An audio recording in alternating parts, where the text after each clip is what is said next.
First time ஒரு பொண்ணை meet பண்ண வரீங்க, இப்படிதான் லேட்டா வருவீங்களா? இல்லைங்க, வரவழில ரொம்ப டிராஃபிக்காக இருந்துச்சு, அதான் கொஞ்சம் லேட் ஆயிடுச்சு. ஏங்க இதுக்கு போய் இப்படி பயப்படுறீங்க? நான் சும்மா தான் சொன்னேன். சில். அப்புறம் இங்க காஃபி ரொம்ப நல்லா இருக்கும், ட்ரை பண்றீங்களா?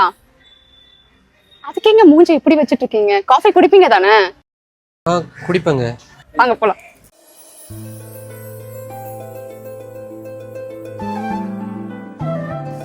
ஆமா, நான் அப்பவே கேட்கணும்னு நினைச்சேன். நீங்க ஐடி தானே ஒர்க் பண்ணதா சொன்னீங்க. ஆமாங்க. அப்புறம் எப்படி இவ்வளவு தாடி மீசெல்லாம்? ஒர்க் ஃப்ரம் ஹோம் தாங்க, அதனால பிரச்சனை இல்லை. ஒர்க் ஃப்ரம் ஹோம்ங்கிறதுனால குளிக்கிறது இல்ல, பிரஷ் பண்றது இல்ல, அப்படியே பாக்குற புள்ள பிடிக்கிற மாதிரியே இருக்கீங்க. நீங்க என்னங்க அப்ப இருந்து என்ன ஒரு மாதிரி பேசிட்டு இருக்கீங்க? அதுக்கு போய் எங்க மூஞ்சி இப்படி சோகமா வச்சுக்கிறீங்க? எப்பவுமே இப்படிதானா இல்ல இப்ப மட்டும் தான்? நான் எப்பவுமே இப்படிதான். எங்க அங்க பாருங்க பானிபூரி, அங்க போய் சாப்பிடலாம்.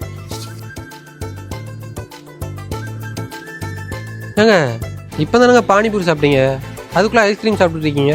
என்ன பிடிச்சிருக்கு, நான் சாப்பிடுறேன்.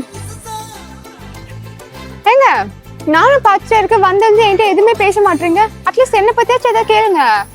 இல்லைங்க, நான் கொஞ்சம் இன்ட்ரோவர்ட்டு, பொதுவாக அதிகமாக பேச மாட்டேன்.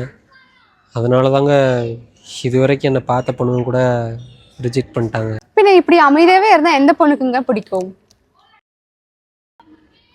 உங்களுக்கு என்ன பிடிச்சிருக்கா? ஆனா எனக்கு இந்த இன்னசென்ட் ரொம்ப பிடிச்சிருக்கு.